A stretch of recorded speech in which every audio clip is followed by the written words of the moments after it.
वंदे मातरम दोस्तों, कैसे हैं आप लोग। आशा करते हैं अच्छे होंगे।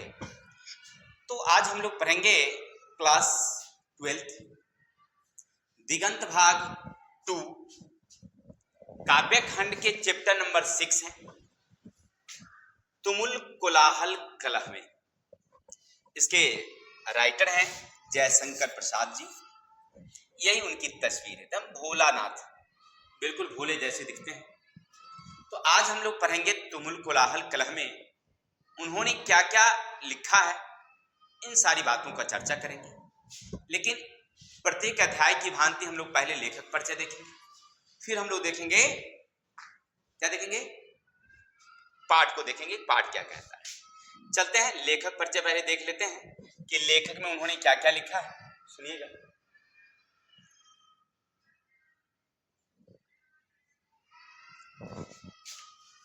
पहला है, शीर्षक का क्या नाम है मेरे, तुमुल कोलाहल कलह में। तुमुल कोलाहल कलह में। राइटर का नाम यानी कवि है पोएट जयशंकर प्रसाद जी। क्या नाम उनका, जयशंकर प्रसाद। अब यहां से एक ऑब्जेक्टिव पूछता है कि तुमुल कोलाहल कलह में किनकी रचना है, तो आप लिखेंगे जयप्रकाश, ठीक है, सॉरी गलती, जयशंकर प्रसाद। क्या लिखेंगे, जयशंकर प्रसाद। या आपसे ऐसे पूछ सकता है कि जयशंकर प्रसाद रचित कौन सा शीर्षक है, तो लिखेंगे तुमुल कोलाहल कलह। अब आपसे पूछा जाए कि उनका जन्म कब हुआ था, तो 30 जनवरी 1889 को। कहाँ हुआ था, तो याद रखिएगा वाराणसी। निधन कब हुआ, तो 15 नवंबर 1937 कब हुआ था, 15 नवंबर 1937। कहाँ हुई थी, तो वाराणसी में। इनके पिता का नाम देवी प्रसाद साहू, ठीक है। इनके पिता का क्या नाम था, देवी प्रसाद साहू, और हमारा नाम भी है राकेश कुमार साहू। तो ये दोनों आदमी मिलते हैं, तो अब उनका पढ़ रहे हैं। और नाम साहू में हमारा रखिएगा कि साहू जी का कविता पढ़े थे तो साहू जी के वीडियो देखे थे, ठीक है। इससे पहले हमने एक और बताया था, सिपाही की माँ के राइटर कौन थे, तो मोहन राकेश, नहीं तो हमारा नाम भी राकेश था, हमने बताया था। चलिए आगे चलिए। इनकी माता का क्या नाम था, तो याद रखिएगा मुन्नी देवी। इनकी माता का क्या नाम, मुन्नी देवी। और इनके पितामह ने दादाजी, दादाजी का क्या नाम था भाई, तो याद रखिएगा शिवरतन साहू। क्या नाम था इनका, शिवरतन साहू। इनको लोग सुगनी साहू भी कहते थे। अब आपके दिमाग में आता होगा कि सर सुगनी साहू क्यों कहते हैं, तो सुगनी साहू इसलिए कहते थे क्योंकि इनके दादाजी ना बीड़ी, तंबाकू, खैनी इत्यादि जो है ना वो बेचा करते थे। तो बेचने के कारण उनका नाम रख दिया गया था, लोग क्या कहते थे, सुगनी साहू कहते थे, ठीक है। तो आप समझ गए कि सुगनी साहू क्यों कहते थे, क्योंकि वो तंबाकू को बेचते थे। आपसे पूछा जाएगा कभी कभी, ऑब्जेक्टिव में पूछता है कि जयशंकर प्रसाद के पितामह को सुगनी साहू क्यों कहते थे। 4 ऑप्शन रहेगा, वहां लिखिएगा तंबाकू बेचने के कारण उनको क्या कहते थे लोग, सुगनी साहू कहते थे, ठीक है। आगे है उनकी शिक्षा, तो ज्यादा उनकी शिक्षा नहीं हुई, मात्र 8वीं कक्षा तक ही पढ़े।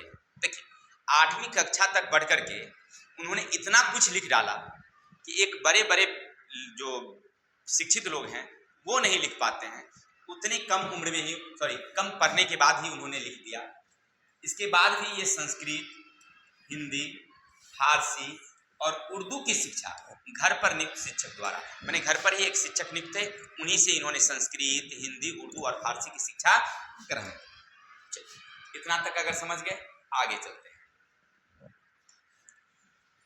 इनकी प्रारंभिक रचना माने किस भाषा में लिखते थे, तो प्रारंभ में ये ब्रज भाषा में लिखते थे। लेकिन इन्होंने महसूस किया कि लोग ब्रज भाषा को बहुत कम समझते हैं, तो ब्रज भाषा की जगह पर इन्होंने बाद में खड़ी बोली लिखना शुरू कर दिया, ठीक है। क्या लिखना शुरू कर दिया, खड़ी बोली।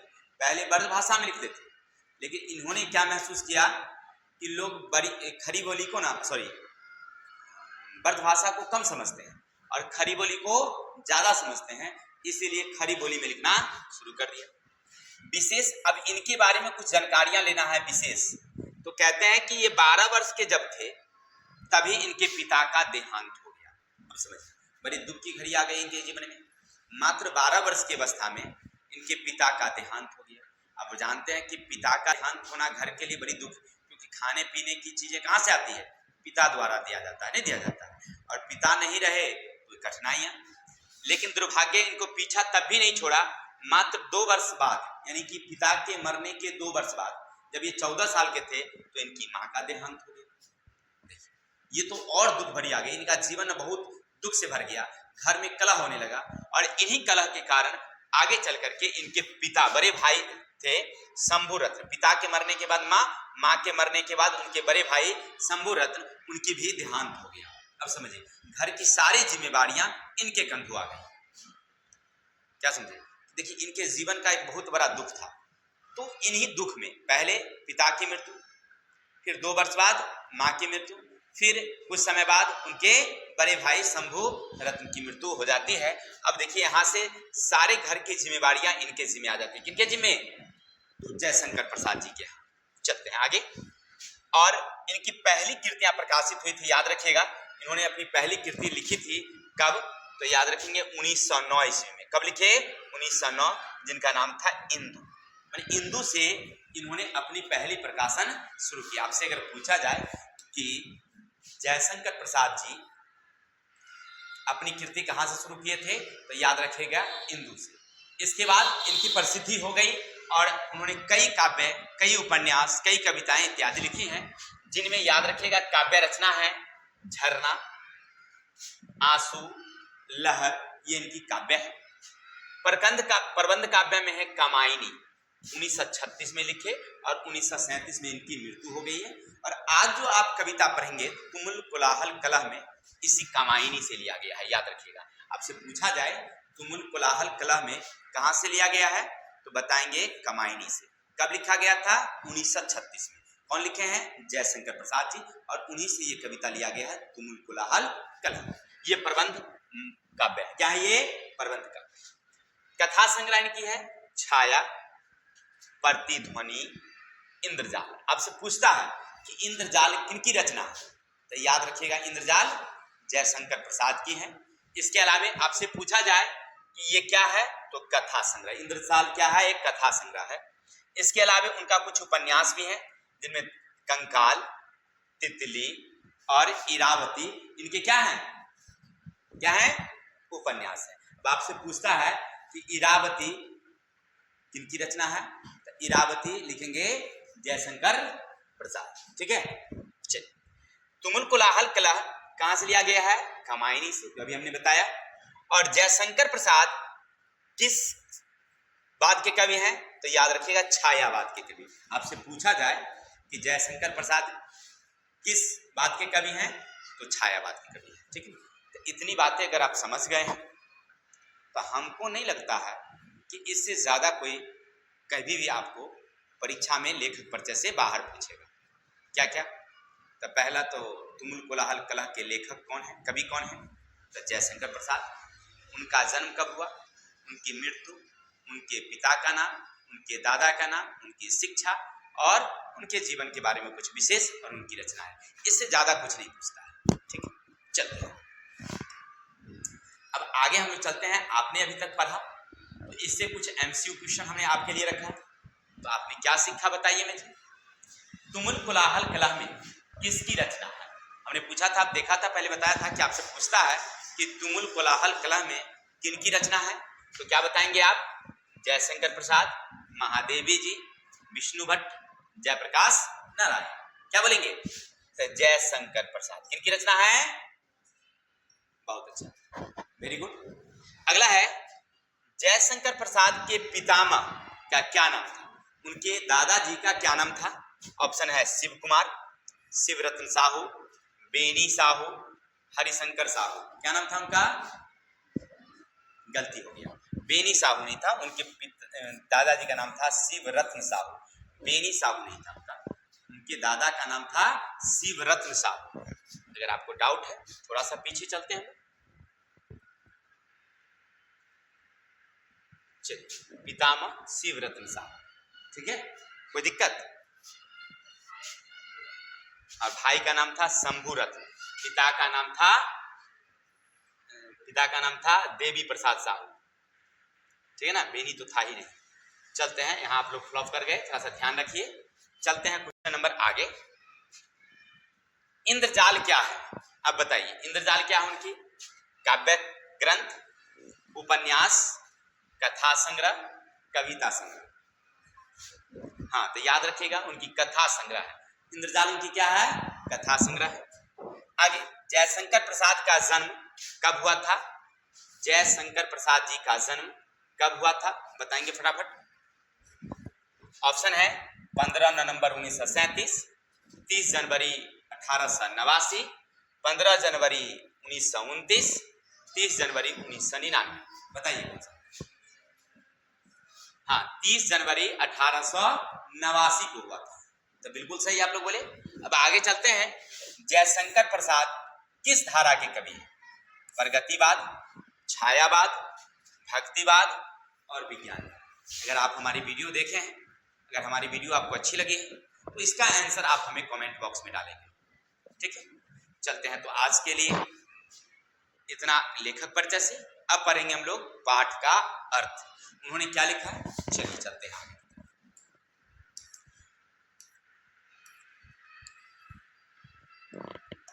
मैं आपको बता दूं, तुमुल कोलाहल कलह लेखक साहब यानी जयशंकर प्रसाद जी, कामायनी जो उनकी प्रबंध महाकाव्य था, प्रबंध काव्य था, उन्हीं से लिया गया।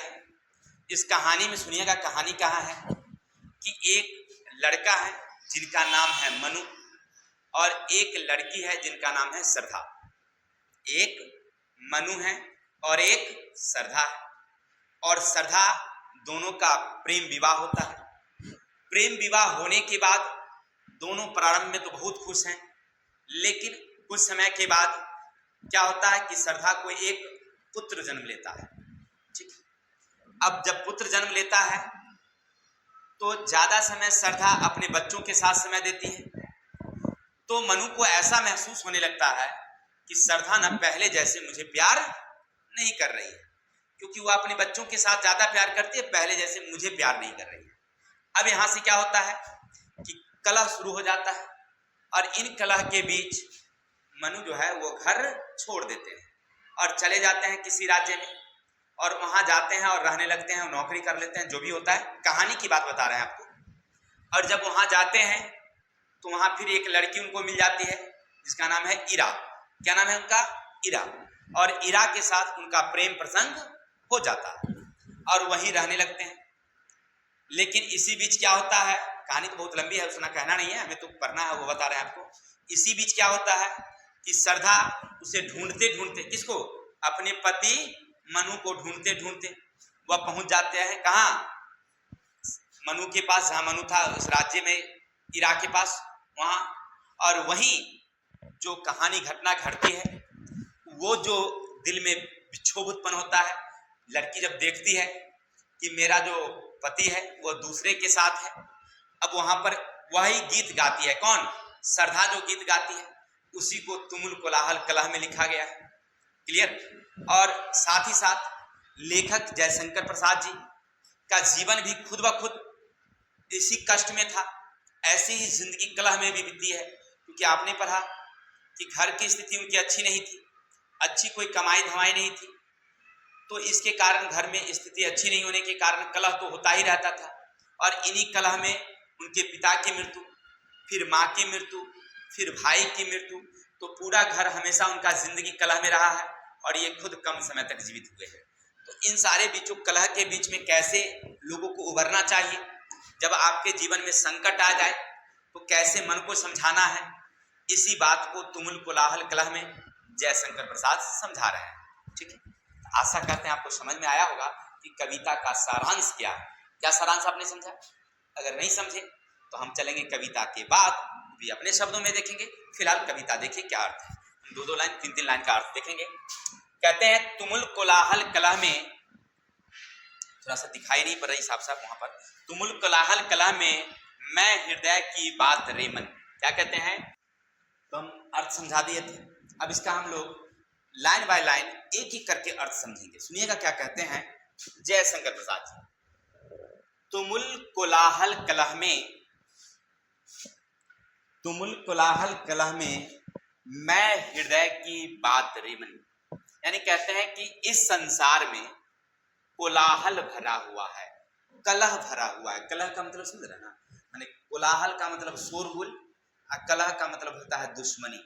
इस संसार में शोरगुल और दुश्मनी ना भरा हुआ है, और ऐसे समय में मैं हृदय की बात रे मन, मैं अपने हृदय को अपनी बातों से समझाता हूं, अपने हृदय को अपनी मन की बातों से समझाता हूं कि इस कलह और इस कोलाहल भरी दुनिया से दूर रहने के।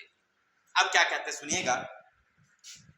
विकल होकर नित्य चंचल, खोजती जब नींद के पल, हाँ, खोजती जब नींद के पल, चेतना थकसी रही, चेतना थकसी रही तब, मैं मलय की बात रे मन। अभी 4 पंक्ति का अर्थ हम लोग देखेंगे, सुनिएगा क्या कहते हैं। विकल होकर, जब इस संसार के दुख से जब हमारा मन, हेलो, जब हमारा मन व्याकुल हो जाता है, परेशान हो जाता है, नित्य चंचल, मन तो चंचल होता है, लेकिन दुख से जब हमारा मन व्याकुल हो जाता है, खोजती जब नींद के पल, तब हमारा शरीर, हमारा मन आराम करने के लिए सोचता है। क्या कहते हैं कि जब इस संसार के दुख के कलह से जब हमारा मन व्यथित हो जाता है, काफी दुखित हो जाता है, काफी थक जाता है, तब हमारा मन आराम करने के लिए सोचता है। तब कहते हैं सुनिएगा, चेतना थकसी रही, चेतना का मतलब होता है सोचने की शक्ति, तब हमारी सोचने की शक्ति रुक सी जाती है, हम कुछ सोच नहीं पाते हैं कि क्या करें, कैसे रहें इन बातों को। मैं मलय की बात रे मन, तब मैं मलय की हवा की तरह मन को समझाता हूँ, हृदय को समझाता हूँ। जैसे मलय की हवाएं, हिमालय से आने वाली जो ठंडी हवाएं हैं, उसको उन्होंने मलय की हवा कहा है। हिमालय, हिमाचल प्रदेश, इधर की जो हवा आती है तो हमारी मन को शीतलता प्रदान करती है। ठीक उसी तरह से इस दुख भरी दुनिया में जब मेरा मन थक जाता है तो जयशंकर प्रसाद जी कहते हैं, मैं उसी हवा की तरह मन को समझाता हूं कि तुम उसमें आराम करो, माने इस दुख से हट करके आराम करो, सोचो नहीं उसके बारे में। ऐसा जयशंकर प्रसाद जी कहते हैं। चलिए फिर से इसको अपनी भाषा में समझ लेते हैं।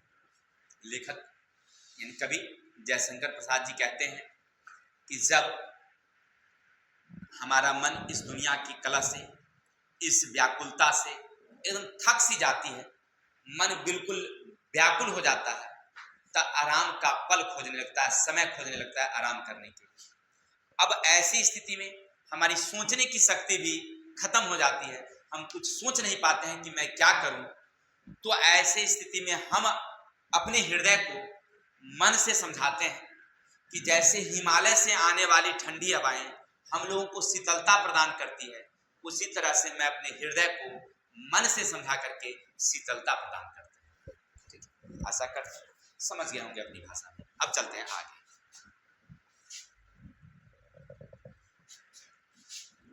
चीर विषाद विलीन मन की, चीर विषाद विलीन मन की, इस व्यथा के तिमिर वन की, मैं उषा की ज्योति रेखा, कुसुम विकसित प्रात रेमन। प्रात रेमन क्या कहते हैं सुनिएगा। चीर विषाद विलीन मन की, चीर माने होता है अस्थाई, विषाद का मतलब दुख। इस संसार में ना दुख एकदम अस्थाई घर बना लिया, बिल्कुल मतलब सब जगह दुख ही दुख नजर आता है। वही कह रहे हैं चीर विषाद विलीन मन की, माने इस संसार में चारों तरफ दुख है और इसी दुख में हमारा हृदय जो है विलीन हो चुका है। इस व्यथा की तिमिर बन की, और इस व्यथा माने इस अवस्था में, इस अवस्था में तिमिर बन की, यानी लगता है कि चारों ओर दुख भरी वन है। इस संसार को उन्होंने क्या कहा है, दुख का वन कहा है, कि चारों तरफ दुख ही दुख है, और इसी वन में हमारा मन जो है मतलब क्या कहते हैं उसको, भटक चुका है, बौआ रहा है। मैं उषा की ज्योति रेखा, तब मैं अपने मन को सूरज की किरणों की तरह, सूरज की किरणों की तरह समझाता हूं। कुसुम विकसित प्रात रेमन, कहते हैं कि जैसे फूल खिल करके सुगंधित करती है, जैसे फूल खिल करके हम लोगों को सुगंधित कर देती है, जैसे सूरज की किरणें आकर के हम लोगों को सुगंधित कर देती है, अंधेरा को दूर कर देती है, ठीक उसी तरह से इस चीर भरी दुनिया में, दुख भरी दुनिया में मन को हम समझाते हैं, हृदय को समझाते हैं कि इस दुख से हमको भी उसी तरह से निकलना है। जैसे सूरज अंधेरा को खा जाता है, जैसे दुर्गंध को सुगंध फूल की गंध खा जाती है, उसी तरह से हमको दुख को समाप्त करना है, यानी मन को अपने आप को प्रसन्न रखना है, खुश रखना है। ठीक है, तो फिर से एक बार और देख लेते हैं अर्थ। लिखेंगे जयशंकर प्रसाद जी कहते हैं, जयशंकर प्रसाद जी कहते हैं कि जय इस संसार जो है ना वो पूरा एक वन है। किसका वन? तो दुखों का वन है। यहाँ दुख अस्थायी रूप से अपनी आवास बना रखी है, घर बना रखी है, और ऐसे दुखों में हमारा मन जो है भटक चुका है, विलीन हो चुका है। तो ऐसी स्थिति में हम अपने मन को समझाते हैं कि जैसे सूरज की किरणें आती है, सूरज की किरणें आती है और अंधेरा को समाप्त कर देता है, फूल खिल करके दुर्गंध को समाप्त कर देती है, अपनी खुशबू बिखेर देती है, उसी तरह से हम मन को, हृदय को समझाते हैं और कहते हैं कि इस दुख से उबर करके अपने आप को अच्छा बनाओ, अच्छा करो। क्लियर? तो आशा करते हैं इतना समझ गए। आगे क्या कहते हैं सुनिएगा थोड़ा सा। कहते हैं जहां मरु की ज्वाला धधकती, चात की कन को तरसती, कन है, चात की कन को तरसती, उन्हीं जीवन घाटियों में मैं सारस बरसात रे बनूं। सुनिएगा फिर से क्या कहते हैं, यहां से यहां तक का अर्थ समझेंगे पहले, फिर क्या कहते हैं सुनिए। जहां मरु ज्वाला धधकती, जहां पर मरुस्थल में जब जाइएगा वहां की धरती तप्त रहती है, गर्म रहती है। फिर वहां एक पक्षी पाई जाती है चात की। आपसे परीक्षा में पूछता है कि कौन पक्षी केवल बरसात के पानी को पीती है, बरसात के पानी को, तो चात की, याद रखिएगा। तो मरुस्थल में एक पक्षी, छोटी पक्षी पाई जाती है, इसका नाम है चात की। वो केवल वर्षा का ही पानी पीती है, नदी तालाब से पानी नहीं पीती है। खास करके जब वर्षा होती है तो अपनी मुंह को ऊपर की ओर ऐसे करके खोल देती है और बारिश की बूंदें ऊपर से टपकने लगती है और उसी से वो अपना क्या होता है, मतलब पीती है पानी को। तो वही कहता है वहां पर कि लेखक साहब की जैसे मरुस्थल में ज्वाला धधकती है, आग धधकती है, गर्म हो जाता है पूरा वातावरण, उनमें एक पक्षी है चात की जो वहां पानी के लिए तरसती है और वही बरसात की पानी को पी करके अपना जीवन यापन करती है। उन्हीं जीवन घाटियों में, वैसे समय में वहां पर जीवन जैसे चल रहा है, मैं सारस बरसात रे मन, मैं अपने मन को बरसात की तरह समझाता हूँ, बरसात की तरह समझाता हूँ कि जैसे वहां पर पक्षी रह रहा है, जैसे वहां जीव जा रहा है, तो उन दुख वातावरण में, उस कष्ट भरी जीवन में वह रह रहा है ना, तो हमें भी इस कष्ट भरी जीवन में रहना चाहिए, इस कष्ट से घबराना नहीं चाहिए। फिर से समझते हैं। लेखक या कवि जयशंकर प्रसाद जी कहते हैं कि जैसे मरुस्थल में गर्म वातावरण में भी जीव रह रहा है, वहां जीवन चल रहा है, जैसे चात की कम पानी में केवल बरसात के पानी को पी करके जी रहा है, उसी तरह से अगर आपके जीवन में कोई दुख आ जाए तो उसी बरसात की तरह खुश हो जाइए, घबराइए नहीं। जैसे वो जीवन जी रहा है तो उसी तरह से दुख में भी आप भी जी लीजिए। क्लियर? आशा करते हैं इतना समझ गए होंगे। आगे चलते हैं। फिर क्या कहते हैं सुनिएगा।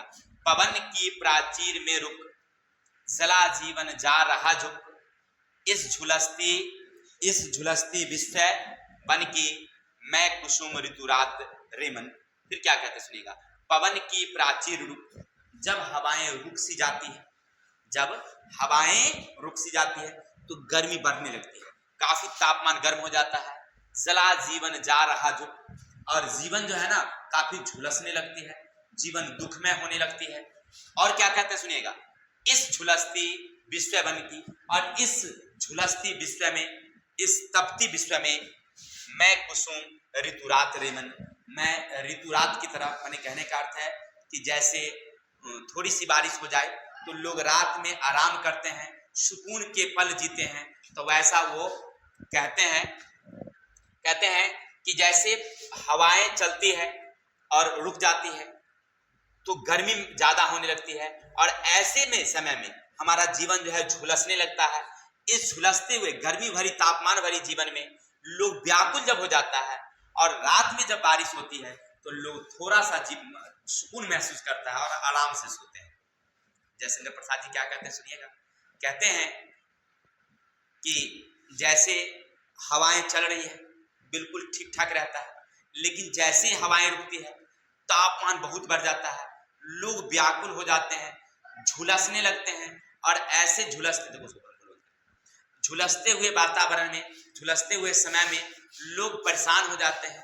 और ऐसे समय में जब थोड़ी सी बारिश होती है, थोड़ी सी बारिश होती है, तो बारिश होने के बाद लोगों को ठंडक महसूस होता है, सुकून मिलता है, ऐसा कह रहे हैं। तो कहते हैं कि जैसे बारिश है तो सुकून मिलता है, वैसी तरह से मैं मन को समझाता हूँ कि दुख भरी वातावरण में बारिश की तरह आओ और मन को समझाओ कि दुख से घबराना नहीं। फिर आगे क्या कहते हैं सुनिएगा। जयशंकर प्रसाद जी बहुत सुंदर लिखे हैं उन्होंने।